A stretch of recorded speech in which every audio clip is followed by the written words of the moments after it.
Congo Gold TV, à la vitesse de la vie. Celebrating his 10 years of gospel music career, Nazareth Life Ministries proudly presents Pastor Kiese in a live concert in London. On Saturday 20th of April 2019, 7 p.m. to 11:30 p.m.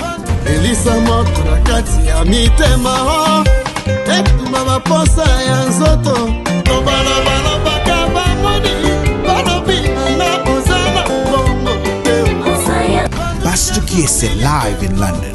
At KLM Centre, 117 Bruce Grove, London, N17 6UR. Special guests Couple Kibala, Pastor Joel Longo, Sister Belothy Rema, Brother Eriche Sungolo, Brother Piero Blessings, Sister Iken Kudinga, Brother Nico Antonio, Brother Alain Bompeti, and Ambassador Lindanda.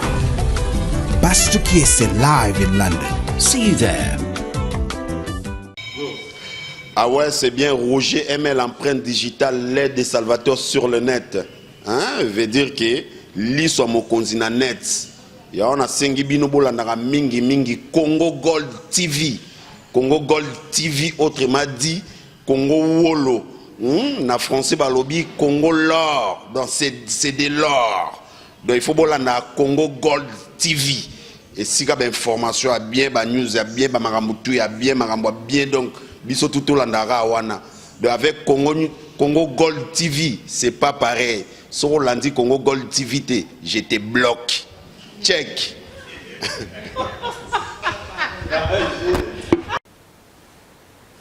Bote bandeko balandi ya Congo Gold Television. Donc le lolisu na zongeli bino na masolo kande na lobaki concept de la biso c'est comme masolo eza pour la solo la ko kabola makanisi. Le toza la mois ya mars ezali mois de la femme. Donc yango masolo na biso lelo et vous a mingi sur basi. Pour la nini na mboka na biso toza komi loba ke mboka na biso eza ya kobeba. Mboka na biso eza ya kokufa. Alors biso basi il faut toyeba eloko ni biso tokoki kosala. Na lopoto balobara que éduquer une femme c'est éduquer toute une nation. Donc ce qui otei mwasi akotonga mboka. Pe eza ya solo. Ce qui totali na kati ya ba tradition na biso, so totali na ba société na biso ancestrale ou traditionnelle. Mwasi azaki na rôle moko complémentaire. Donc oza complémentaire et la kisinini azalaki komi bakisa. Donc pour la société ezala mobimba, pour so balobi quelque chose est complémentaire na français la kisi que s'ajouter à quelque chose pour le rendre complet. Ça veut dire pour comme à mobimba. Ça veut dire que société est koko tambola te zalaka mibali na mibali to basi na basi. Pour équilibre za na kati ya société, tous a besoin basi, tous a besoin mibali. Alors biso basi na tangwa ba koko na biso basi ba contribuer ki na développement à société. Basi ba contribuer ki na kati ya développement à société. Il faut to bossa na rangote. Pour ba koko na biso ba ngomba bazaki ya basi na kati ya société ezalaki ba mibali bazaki okende chasse mais basi batu bazaki okende bilanga. Ba ngomba ba osa bilanga, ba osa ba biloko wana, ba luka ko biloko ta ba mbinzo ba makambe bebe. Ça veut dire que ba ngomba bazaki ko approvisionner société. Alors, les lobiso ba maman congolaise tozo mona mboka na biso ndenge za kokufa. Tozo mona mboka na biso ndenge za kokufa. Mais ngana ebité soki penza biso basi toyebaka rôle na biso. Biso ba femme congolaise. Tozo mona mambo ezoleka na mboka na biso. Désordre o mingi surtout sur le plan politique parce que ce politique eza kokufa. Maramno se za kokufa.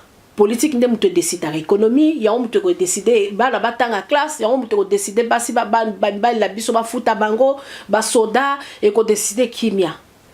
Mais na kati ya ba débat wana ya mambo société na biso, on dirait que biso basi toza na sima. On dirait que ça nous intéresse pas. na mois oyo ya mars oyo na lingi vraiment même si tozwaka tante tout au long ya année mobimba mais na mois ya mars oyo eza mois eza dédié na biso que nous les femmes qu'on puisse komituna parce que na tango bakoko na biso po balobi mutu oyo yo ayebi histoire na yete ako répéter ba même erreur histoire na biso so totali ba histoire na biso ba société ancestrale ba société na biso traditionnelle toromona que mbasi na tango akala bango bat bazali na pouvoir ya organiser société na famille donc bango bat bazaki na responsabilité donc survie ya famille na futur ya mariage ezaki ko dépendre na mwasi yango moni bato batanga Bible même balobi la femme sage bâtit sa maison et banda ki na biloko wana ça veut dire que pour famille et téléma pour famille continuer pour moi si sera zo botate famille continuer ndenge nini par exemple yango bazo ba survie ya famille baebi ke na moi sinde libote ko continuer. Et puis moi si mutu azaki ko sala pe ki azo sala effort pour que mariage wana e bonga. Ça veut dire que yende mutu akoyeba ko organiser makambo ye mutu osala ke foyer na ezala stable foyer na ezala complet. Lelo toyebi que tozo vivre na société moko excusez-moi tozo vivre na société mo eza société moderne. Modernisation et sali que ba ndenge bakoko na biso bazaki ko vivre kala eza susu ndenge morote lelo biso basi tokomi pe kaka compétente tokomi ko na compétition na mibali ça veut dire que tokomi ko koma ba ingénieur toza ba docteur toza ba pilote toza ba militaire toza ba chef d'entreprise toza ba avocate et donc comme qu'on perdre quand même des vues rôle nabiso ya mwasi rôle nabiso ya maman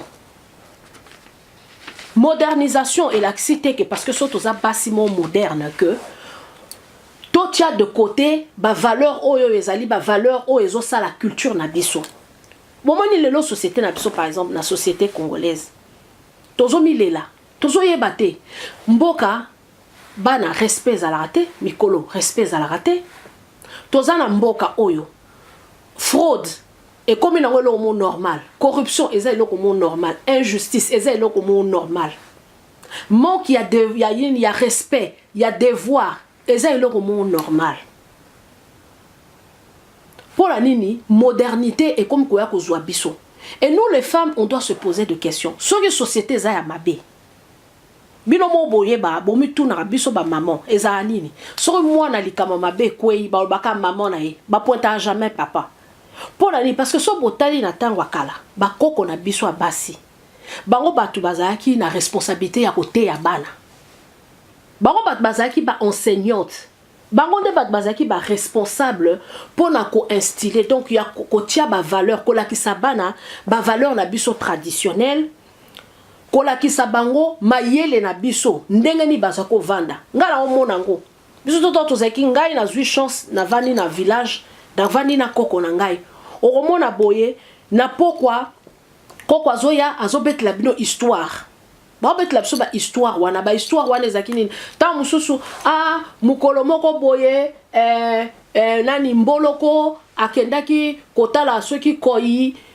boye donc ezaki ba histoire wana ezaki lokwa ba fable hein ezaki lokwa ba fable eza pona côté ya ezaki toujours pona enseigner bato ezaki toujours na moi leçon moko na sima ezaki toujours na moi leçon moko na sima mingi ezaki ba maman bat bazo salango ba maman bat bazo laksa bana culture ye muto ko lakse za mwana mobali mwana mwasi papa boyete na coutume na biso basala boyete na coutume na biso tala yo mwana mobali oko osala bote mwana mobali azaka bo ça c'était le rôle ba koko la soba banayi ko jouer ba koko la biso omona bazo laksa banze ngala zana banzembo belé o ngala yebia ki munoko mboka la biso c'était notre grand-mère qui nous abana ko lakisa biso ngo ko lakisa biso ba danse bon omona ke ba koko na biso ya tango akala ba koko ya basi bazaki batumo ba yebaki bokoko hein tolozo ba bokoko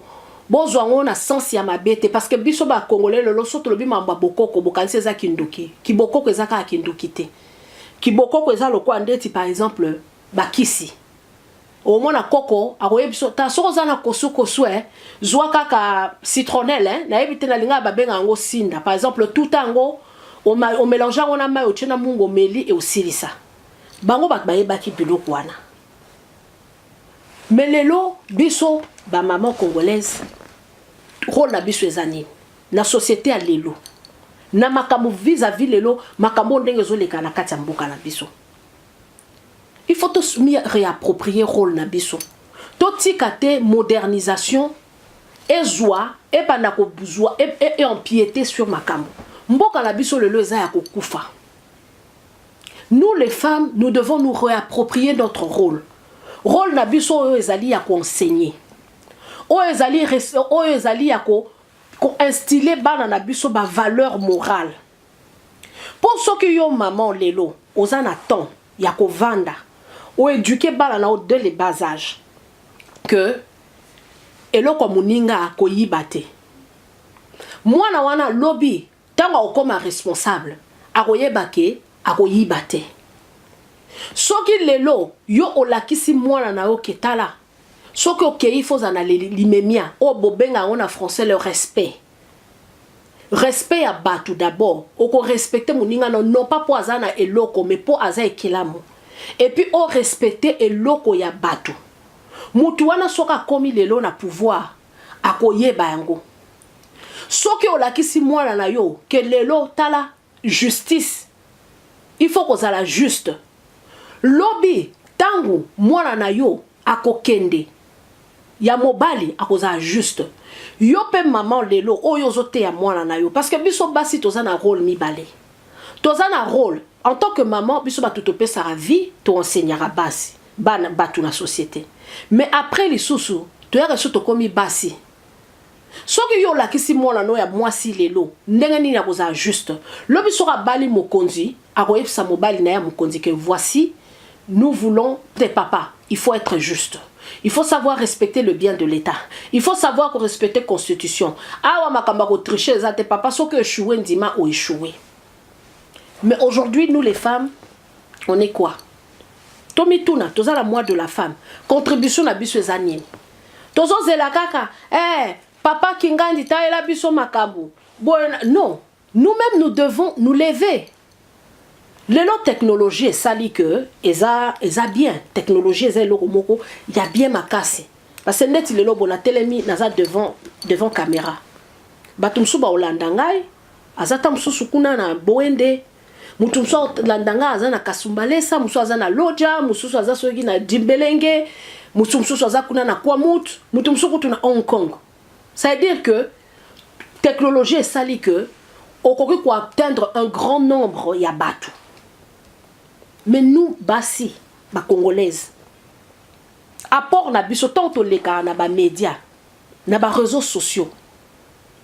On le to l'exatan na biso na ba clash. Tant yo maman tu passes ton temps aux yeux caméra, au vandi devant caméra, to webcam na au bandi ko finga.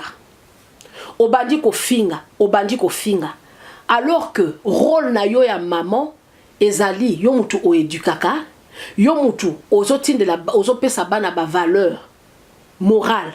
Si ko tango yo maman, ole ozala na rôle na wana ya ko éduquer positivement, o comme ko éduquer mutu négativement.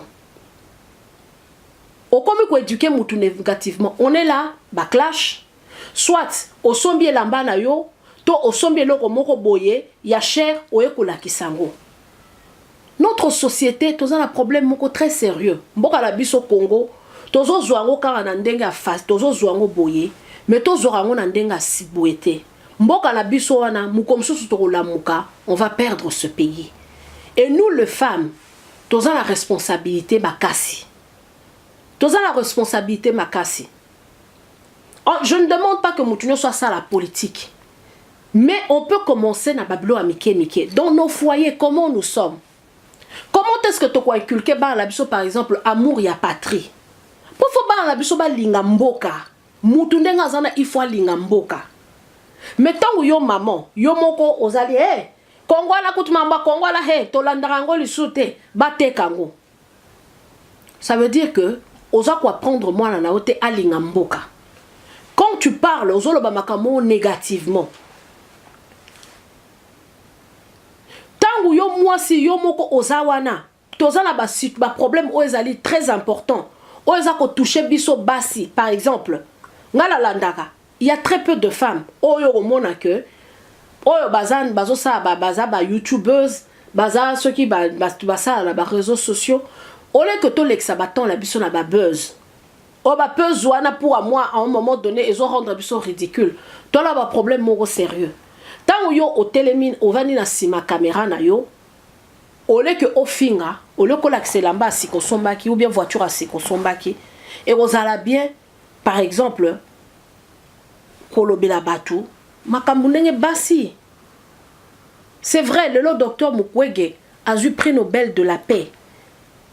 Mais elo kwana ikoka ikutu kozande moi sinde kutu fallait azwango. Il fallait à la souci na biso basi. Côté lema. Parce que c'est la vie. On a dit, la survie d'une nation dépend de la femme. Tant bazo zwa mwasi, bazo koti saye nzete ba arme, l'appareil génital naye. Mais c'est pour détruire la vie. C'est pour détruire la vie. C'est pour que la société n'abso ait existé. Toi n'a pas problème wana, ba maman. Toza la mois de mars. En tout cas, vraiment, tant tozomi tout n'a que mboka la biso loroni to sala, et loroni to sala, et loroni to sala. Changement de mentalité au batutulubara. Comment mouta a changé mentalité? Mouta a changé mentalité na balabalate. Ça commence à la maison. Ça commence à partir de la famille. Alors biso ba maman, soki to lingi ke mboka la biso et que ne penza liboso ndenge to lingi. Soki biso ba maman, to lingi ke mboka la biso ezala vraiment un Congo grand, beau et prospère. Ndenge to yemba na hymne national. Biso nde tozana rôle wana. C'est notre rôle. Nous avons ce rôle-là. Là où les hommes ont failli. Là où les hommes ont failli. Est-ce qu'Amibali va échouer? Nous les mamans, nous pouvons faire la distinction. Sur ma cam par exemple, il y a changement de mentalité. Retournons na rôle na biso. Rôle na biso oyoyo ezali rôle moko moral. Ce n'est pas parce qu'on sala musala que osa la tenter par exemple ya kovandi sa bala na yo ko expliquer bango sans ya patriotisme. Tu peux toujours trouver 3 ou 4 minutes. Musala te mutero ko empêcher o laksa mwana no par exemple comment être juste. La valeur de la justice. Parce que ce qui est là, c'est à cause de l'injustice. C'est à cause de l'injustice. Parce que les gens ne sont pas justes. Ce qui est juste, oyebi kete makambu oyo batumi bale bazana makambu oya longi eza muto eza solo totika ya longi ou bien eloko soki eza juste kete muto ayebi eloko wana te mais ole que oye bakolo bakete place oyo muto sikanga la mone siko ekoki na ete eza boye tozo kokango te toza juste te na kati ya banini tant tozo taille tozo te ya bana biso ba makambo ya malamu te tant biso moko ba maman tozo ko yeba te biso basi il faut to yebara valeur na biso hein. F comme femme, F comme force. Nous sommes une force toza force moko tranquille. Toza forcément tranquille, mais toza capable de changer ma cambébélé, en bien comme en mal. Bota la société d'absolu ndenge zali. Nous sommes en train de totikeli mibali makambu. Mibali ba okokate. Mibali ba okokate. Même so baloba que moi ça tonga mboka te, eza lokuta. Moi ça tonga mboka. Basio ba tonga mboka te. Eza basio yoyo o nga la lobi oyo vandi obandi ko finga ozolek satan na yo ko laksa bilamba. C'est ça, ce sont ces genres de femmes au balobi que basi batonga mboka te. Elles passent tout leur temps na ba réseaux sociaux en train de se clasher, en train de chercher les buzz. Mais les femmes qui construisent o ba construisara. Eza basi oyo tango azo telema na kati ya société alobi te bino mibali esika bosali mamba mabe. Pour la nini par exemple, bato basali bakour à leadership. Balobarake, le leadership féminin est mieux. Parce que le leadership féminin, ou bien bateau peut même basali ba psychologie ba kolobake la philosophie ba lobby la voix féminine ezali toujours associé avec l'amour, la compassion, l'empathie, la patience, l'envie de servir. Donc c'est ça, le leadership féminin ezali leadership oyoyo et ezali toujours basé au etchaka mutu au centre, relations humaines mutu za plus important. Tous en la carte distraction te. Tous en la carte distraction te. Moi o eza moi ya femme. En tout cas vraiment bandeko to vanda na côté na biso mutu na capacité na ye. Mutu no sota ko sa politique, mutu no sota ko za médecin, mutu no so ko za docteur nani avocat te, mutu no so ko za l'ingénieur te. Mais na esika yo ozali, la femme, tu dois savoir ba débat o ezali important na kati ya mboka na biso. Tozo lobate, on est là tozaka na rôle moko secondaire. Vous croyez que les hommes, déjà problème résoudre. Vous croyez que les hommes vont parler de nos problèmes? So ki biso mo basi to télémité. So biso mo basi to télémité, to loba makam na biso. To bunda. Et puis moi si tonga loba makam na été, so botali bien. Maman sera lobi aloba toujours pour na lisanga. Mobali sera zo loba pour na moi je pense. Maman Zahara toujours. Au moins la thème maman ta ke feti. Moi mi kate na meme la bana ou la meme la papa bana. Ça veut dire que maman na kati mutu na ndenge biso basi to kanisaka to tchaka kibonga ite. Maman azali mutu oyo ami efasaka toujours. Maman zawana sora zala mi kate moko akolia ngote so bala bana nzala. Maman na ba papa zana e mafu aza l'essentiel balambele ba fufu na e ba tchele biloko ne à part azolia. Il y a des papas comme ça, je ne pas dire tous, mais la plupart ba papa mso azana e wana alien na e aza tota la souci ta yebite so ni bala ni baliaki. Mais maman aza toujours azawana toujours, elle veut s'assurer que avant ngala lia il faut bana nga balia. Avant ngala lala, il faut bana nga balala. Eza rôle na biso. Eza rôle na biso. Ngala zana kati ya ba débat te oyo batu ba vanda ba débat ya que non ba débat moko ezalaka que non moi ça za inférieur à mobali to non ngala sina dépasser ba na nini wana pona ngana yebi que moi sina mobali toko jamais ko za ndenge moko mais to za complémentaire. Ngala zana kati ya logique wana mobali azali kola moi cité moi ça za kola mobali te muna mutu azana rôle na ye. Mutu ana makam na ye yango ndo moni bakoko la biso basakota sa société la société la biso africaine des alaraboy avant que mindele ba déstructuré ba papa bazaki na ba société na biso akala ya bakoko akebi akeyake na ye ko boma banyama mama tikali ko sa bilanga donc ba maman elo ngala lingai na loba na mois ya mars yango yoyo mboka na biso eza ya kokufa biso ba maman il faut totelema tozoa rôle na biso to prendre to mi réapproprier rôle na biso pour que lobby tozala ba maman oyo tokobota bana ba biso to bana biso bazala batu oyoyo ba ko respecter mibeko ya l'état pour biso mo so ba maman to komote ya bango tozala basi autorité ya mibali na biso ba respecter mibeko ya l'état biso ba maman faut to telema to mi réapproprier rôle na biso pour que lobby bana na biso to lakisa bango notion ya justice pour soki baza juste lobi toza na société moko oyoyo tokoyeba que soki mutu akei okoko boto la lupango mutu te po eza ya yote ou bien soki ozali juge to ozali magistrat eza te ke oloko ozwa kanyaka ya mutu po mutu wana aza na mbongo ozwi ofavoriser ye eza rôle na biso ba maman. Soki biso ba maman tozali batu oyoyo tozui rôle na biso tokolakisa ba na biso ba valeur morale o ezali positive ba notion par exemple il y a vérité o eko sala que tokozala sous la besoin de ba fraude électorale ezala o corruption ezala o ceux qui ba makamunyo so ba anti valeur oyoyo ceux qui biso moko ba maman tozui rôle na biso to yebi que moi si c'est une personne awa azara na pudeur azal mutute a telemaka telemisima ya écran abandi ko finga lobi tozala na société moko oyo que tozala na bato bazana respect mais ceux qui biso moko oyo biso tozali na rôle na biso en tant que ba enseignante en tant que ba responsable ba gardien de la tradition tozo sala ngote bandeko nanga tokokende kaka na nzela ya kobunga esika pe mboka na biso ekobunga yangwana donc moi masolo ya lelo nazalaki nango yangwana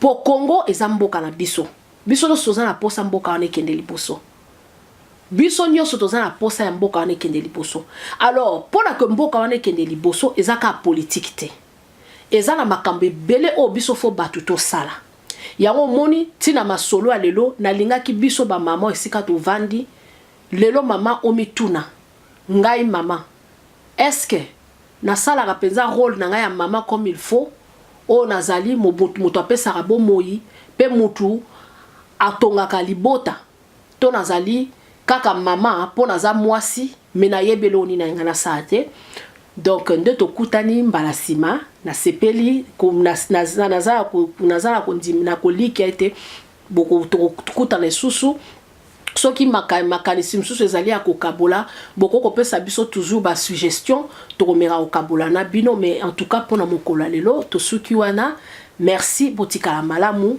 nde na poso ekoya CGTV à la vitesse de la vie. Congo Gold TV à la vitesse de la vie.